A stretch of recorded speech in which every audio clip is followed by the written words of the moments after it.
In this class, let us discuss the pressure distribution for at rest condition. So here in this figure,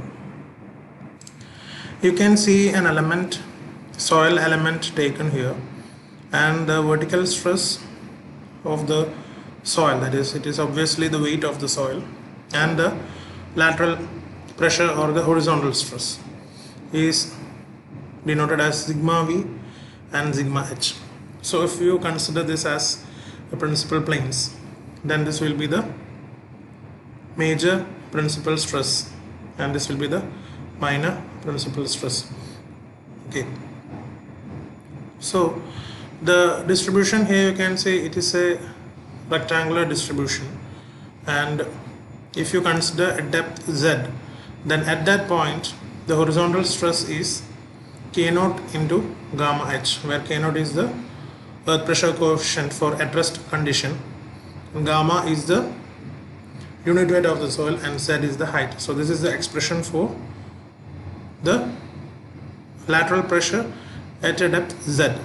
Sigma H is equal to K0 gamma H. And if you want to find the pressure force or force due to that entire lateral pressure, then that will be acting at a depth of h/3 from the bottom, and that pressure force will be the area of this triangle. So if you have height h and you have the pressure at the bottom as K0 gamma H, then the area is P0 is equal to half K0 into gamma H square. So that is how you find the pressure distribution for at rest condition. Now there are various ways of finding the earth pressure, and I already explained that there are two methods. The one is the Rankine's theory and another is the Coulomb's wedge theory. So let us discuss Rankine's theory of determining the active and the passive earth pressures. So moving on to the Rankine's theory. Rankine's theory considers the stress in a soil mass when it reaches a state of plastic equilibrium. The soil reaches a state of plastic equilibrium, means the soil starts to fail or it is undergoing shear failure. So that state is the plastic equilibrium state.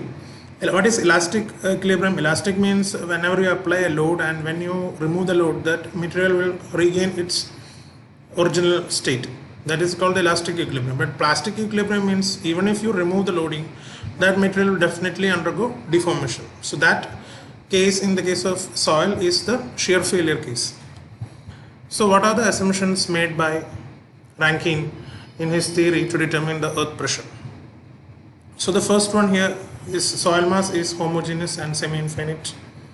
Second is the soil is dry and cohesionless. And the third one is the ground surface is plain. Plain ground surface is assumed, and either it is horizontal or inclined. And the back of the retaining wall is assumed to be smooth and it's always vertical. No inclination is there. And the last case is the soil element is in a state of plastic equilibrium. That is, the soil is at a verge of occurring a shear failure. So these are the 5 assumptions made by Rankine's earth pressure theory. So you have the equation for plastic equilibrium that we have already found this equation in previous module, that is not previous module, in the previous semester in Geotechnical 1 you might have undergone through this, you have seen this equation of plastic equilibrium. That is, at shear failure, this is the equation, that is the relation between the major principal stress and minor principal stress. So that is sigma 1 equal to 2c tan 45 plus 5 by 2 plus sigma 3 tan square 45 plus 5 by 2, where 5 and c are the shear strength parameters. C is the cohesion of the soil and phi is the angle of internal friction. And again, in the same plastic equilibrium equation, if you consider for a cohesionless soil, then obviously this C becomes 0. So you get sigma 1 equal to sigma 3 tan square 45 plus 5 by 2, or this term tan square 45 plus 5 by 2 can be written as 1 plus sine 5 by 1 minus sine 5. So this plastic equilibrium equation is already, you have studied this in the shear failure chapter in Geotechnical 1, and the same equation is used here for finding the earth pressures for active as well as passive case. Now you don't have to study the derivations, just you need to remember the equations for solving the problems of active and passive cases. But I will just show how this failure envelope is plotted in terms of Mohr circle, and how this shift happens when there is a passive case and an active case. So here let us consider an active case. In every case we consider a soil element. Here also there is a soil element. It has a vertical pressure as well as a horizontal pressure. It is subjected to both these pressures, and here this sigma V is the major principal stress and sigma H is the minor principal stress. So you have the equation for at rest condition, the minor principal stress sigma H is equal to K naught into sigma V. So that you already know for at rest condition, that is this particular condition, you have this equation sigma H is equal to K naught into sigma V or gamma into Z. Sigma V means the weight of the soil, that is gamma into Z or gamma H. So here you have this for at rest condition.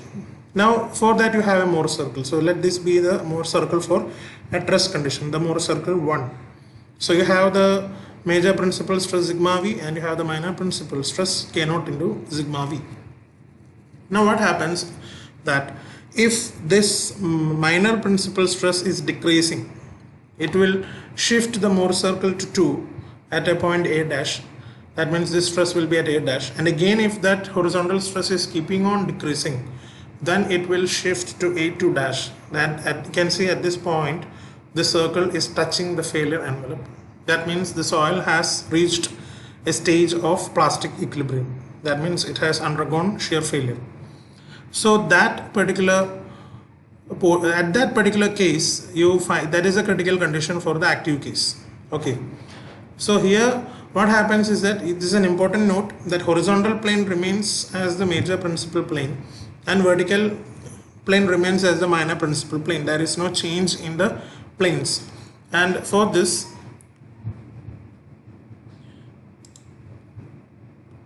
okay, so in this case the planes do not change in the case of active earth pressure. So this is how the Mohr circle is represented in the case of active earth pressure. Now the equation part I will discuss after this. You did not go into the derivation part. Similarly, if you go to the passive case, here also we take an element, you have vertical stress, you have horizontal stress, and you take a point at Z, element at a depth Z. And here what happens is that again this is the Mohr circle for at rest condition, this is the major principal stress and this is the minor principal stress. And in the case of active passive case, you know that the horizontal stress is increasing. So in the previous case the horizontal stress was decreasing, and in this case the horizontal stress will increase. So this value will shift to this side. That means the Mohr circle will change, and this K naught epsilon sigma V is the horizontal stress which keeps on increasing, and it shifts to this A dash, which is the second Mohr circle, and then again it shifts to A2 dash, that is the third Mohr circle. So here what happens is that the principal planes will change. This horizontal plane for major principal stress becomes plane for minor principal stress, and this plane for minor principal stress becomes plane for major principal stress. That means the vertical plane becomes the major principal plane and horizontal plane becomes the minor principal plane. Just understand the concept why I am telling this. I will definitely explain to you why I am explaining this active and passive case in terms of Mohr circle. So listen to this video very carefully. Now let us move on to the active case. So in active case, sigma 1, the major principal stress is sigma V and minor principal stress is sigma H. That we know already, I have explained. That is sigma 1 equal to sigma V and sigma 3 is equal to sigma H. So you can write it in terms of sigma 3 is equal to 1 minus sin phi by 1 plus sin phi into sigma V. That is the active case. So for passive case, it is PA into KA into sigma V, or here KA is the active earth pressure coefficient. So in the previous case I told you it is P naught is equal to K naught into sigma V, where K naught is the at rest earth pressure coefficient. You can see here this slide. For at rest condition, P naught is equal to K naught into sigma Z. Sigma Z or sigma V all are same. That means it is just the weight of the soil into height. That is gamma into H. Gamma is the weight and H is the height. That is this term. Always the vertical component of the weight. Where K naught equal to coefficient of earth pressure at rest, which is mu by 1 minus mu. So this was the case for at rest condition. Now moving on to the active case, it is Ka. That is the difference. Instead of Ka, you have to write K naught, it is Ka. So active earth pressure is Pa equal to 1 minus sin phi by 1 plus sin phi. Or you can write it as tan square 45 plus 5 by 2. So this is the relation for active earth pressure. This is very important. Pa is equal to Ka into sigma V, where sigma V is weight of the soil into height of the soil. Now in the case of active earth pressure, you can see here, this is the failure plane, and the angle made by the failure plane is 45 plus 5 by 2 in the case of active earth pressure. So this is the failure plane. This inclined line is a failure plane in this element, and this is the angle made by the failure plane, which is 45 plus 5 by 2.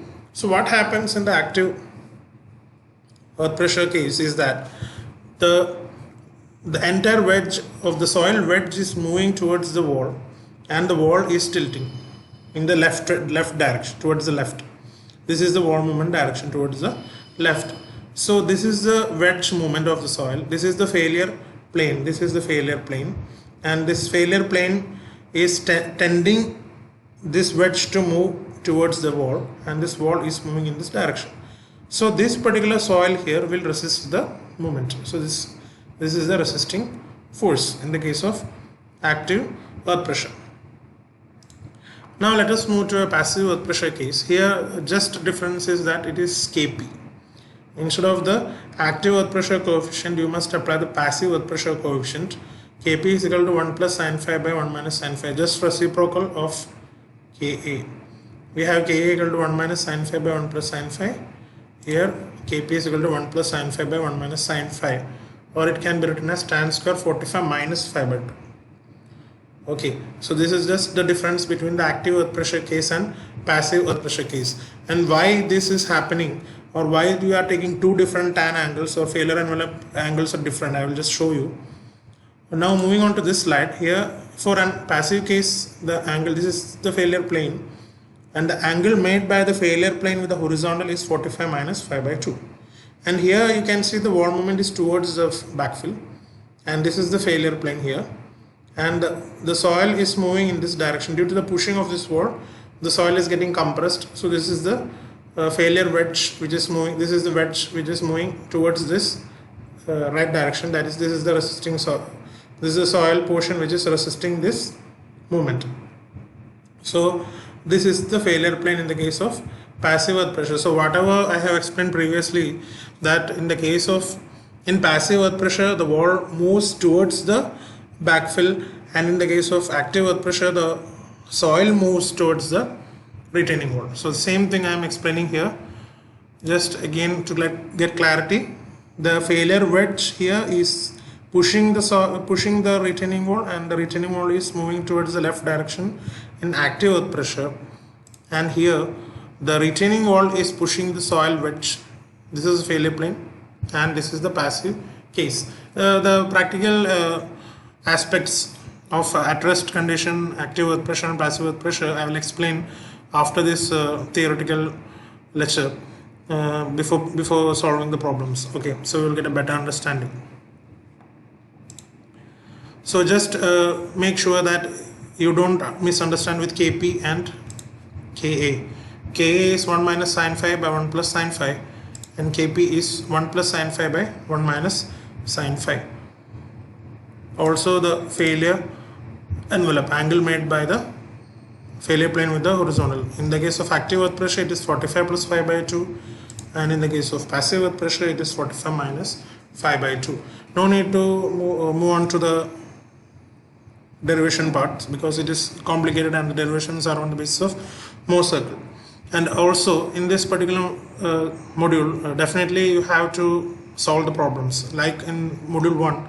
In this module also you will have to solve the problems, and some questions will be there, theoretical questions will be there. There won't be any kinds of derivations. So just understand the concept, how the wall is moving, how the failure plane is occurring. All these aspects you must be very clear. Now just for a better understanding of the failure planes, here this is a active failure and here this is a passive failure. So here you can see the failure plane. This is a failure plane, this is the wall is tilting, and this is the failure wedge which is moving downward, and the angle made is 45 plus 5 by 2.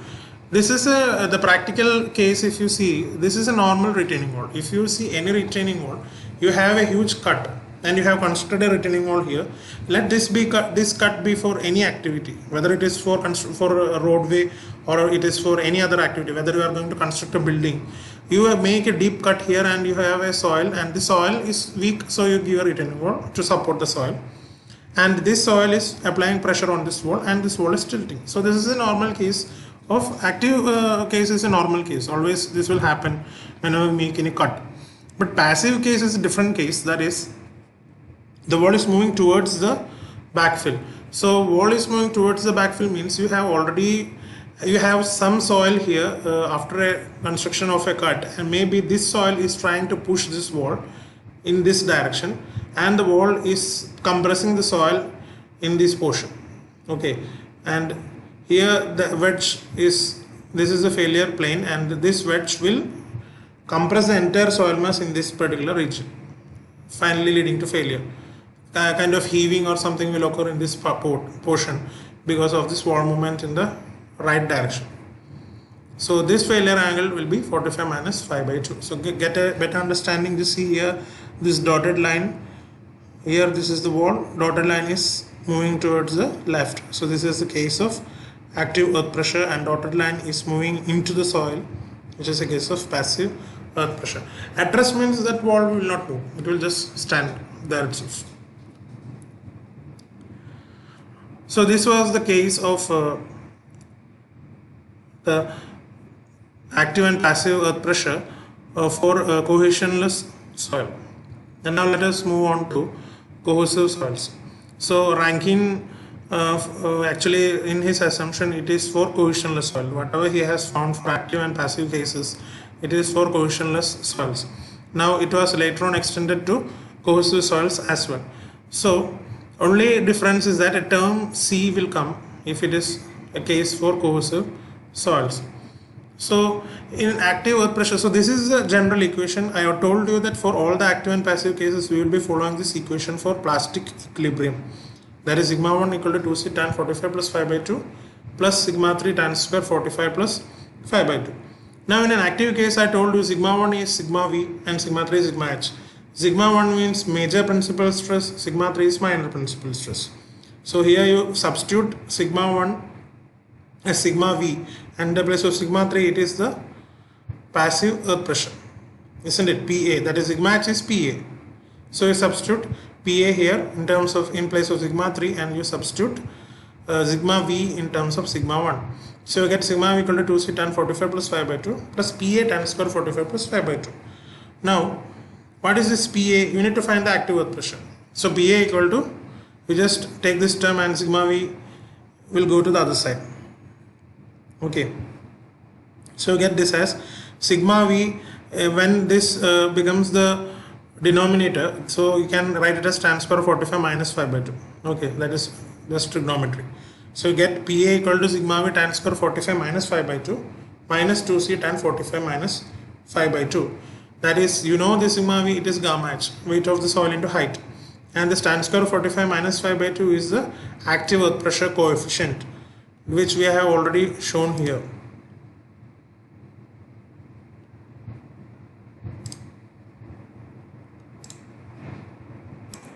Okay, so the active earth pressure will finally is given as PA is equal to Ka sigma v minus 2c root Ka, where Ka is equal to tan square 45 minus 5 by 2. Okay, or it is 1 minus sin phi by 1 plus sin phi. And one more thing, initially I have made a mistake here in this particular section, that is active earth pressure. This Ka 1 minus sin phi by 1 plus sin phi, when I showed this term it was plus, actually it is tan square 45 minus phi by 2. There was some mistake, typing mistake, so it is tan square 45 minus phi by 2. And similarly for finding the passive earth pressure component, this Kp, it is tan square 45 plus phi by 2. So keep this in mind while giving the PPT. I will be definitely this corrected version will be given to you. So this is the active earth pressure for cohesive soil. Cohesive soil means when you have both the C parameter and the phi parameter, both the shear strength parameters are given. So just another term will be coming here, which is 2C root Ka, and it is a negative term. And now we will, that you know why it is negative, that is from this derivation you will get that idea. Now let us see the active earth pressure distribution, how this pressure is distributed in the case of cohesive soils. So in cohesionless soils the distribution is quite simple. It is just a triangular distribution. Only thing is that the base value will change, the base of the triangle will change. So here I will show you. In the case of at rest pressure, this is the triangular distribution and this is K naught gamma h. If it is a passive case, it will be Kp gamma h, or if it is an active case, it is Ka gamma h. So the distribution is always a triangular distribution, and at the base the maximum pressure is experienced at the base, and at the top it is 0. It is common sense. So in the case of active earth pressure distribution for cohesive soils, you have this negative term of 2C root Ka. So here at the top you have always a negative pressure at the top of the retaining wall, or at the top of the backfill soil you have a negative pressure, and then later on that pressure becomes 0 at a depth, and then again it is increasing, and now you have a positive triangular distribution. So this is the pressure distribution. You have at a critical depth, till a critical depth you have negative earth pressure, then it becomes 0, and then it is a positive earth pressure. And this particular depth is called the critical height, or ZC. That is the height at which the active earth pressure becomes 0 in a cohesive soil is ZC. And another interesting thing is you have a pressure triangle here, negative pressure triangle.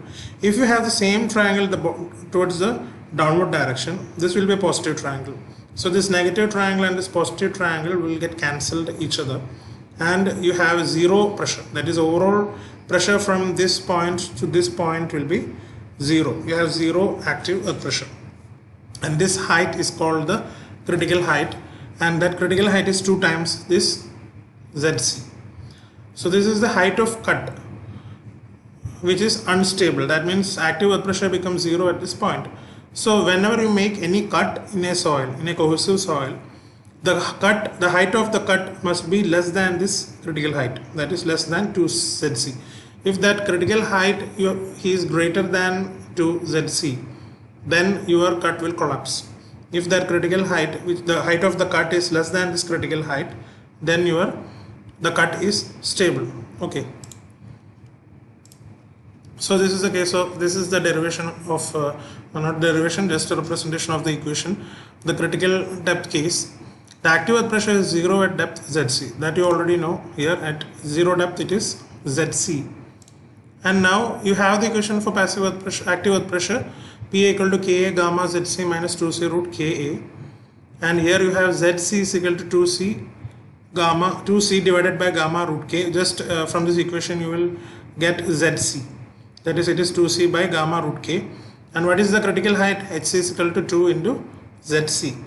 So if the height of an unsupported vertical cut is smaller than this particular height HC, then your cut is stable. So this equation is generally used whenever we make any cut in an excavation to see the stability of that cut, to what depth it will be stable. We usually adopt this equation, and this is actually in terms of retaining wall. So if you make a normal cut, there will be some modifications in this equation, but for as far as for at the UG level, this particular equation is sufficient. Now moving on to the passive earth pressure for cohesive soils. Here again we use the plastic equilibrium equation, sigma 1 equal to 2C tan 45 plus phi by 2 plus sigma 3 tan square 45 plus 5 by 2, which is a very important equation. Now here in passive case, I told you there is a shift in the Mohr circle. Okay, that is, you can see the shift. In the case of active earth pressure, the Mohr circle, you can see it is shifting towards the left till it touches the failure envelope. But in the passive case, you can see this Mohr circle which is moving towards the left in the case of active case. Here you have the bigger Mohr circle towards the right. That means there is a shift, that is major plane becomes the minor plane and minor plane becomes the major plane. So because of that shift, you have a higher passive pressure. The shift is actually because of the higher pressure in the case of passive earth pressure. So here you can see here, for passive case, the major principal stress is sigma h and minor principal stress is sigma v. So sigma h is equal to sigma 1 and sigma 3 is equal to sigma v. This is a mistake. It is sigma v, not sigma 1.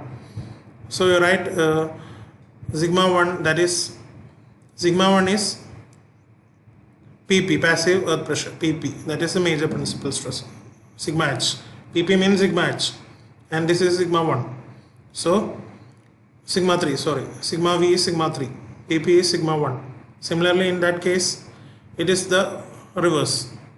Here you can see sigma v, it is the major principal stress and PA is the minor principal stress. But in the case of passive case, major principal stress is PP and minor principal stress is sigma v. So PP is equal to 2C tan 45 plus 5 by 2 plus sigma v tan square 45 plus 5 by 2. Directly you get this equation as this tan 45 plus 5 by 2 is root Kp, or you can write it as, and this is Kp. So Kp sigma v plus 2C root Kp. So that is the expression. Passive pressure for coercive soils is Kp sigma v plus 2C root Kp, and in the active case it is Pa is equal to Ka sigma v minus 2C root Ka. So these are the two situations where you have active pressure and passive pressure in coercive soils. So here there is no negative term. So here directly at the top you have 2C root Kp and at the bottom you have gamma h Kp plus 2C root Kp. So this is a trapezoidal distribution here in the case of passive earth pressure, and there is no critical condition here in the case of passive earth pressure as the wall is moving towards the soil. That means there is no question of a cut.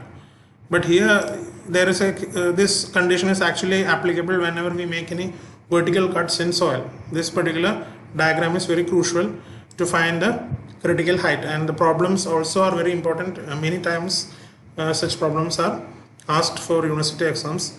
So these problems all will be discussed after the theoretical part is completed.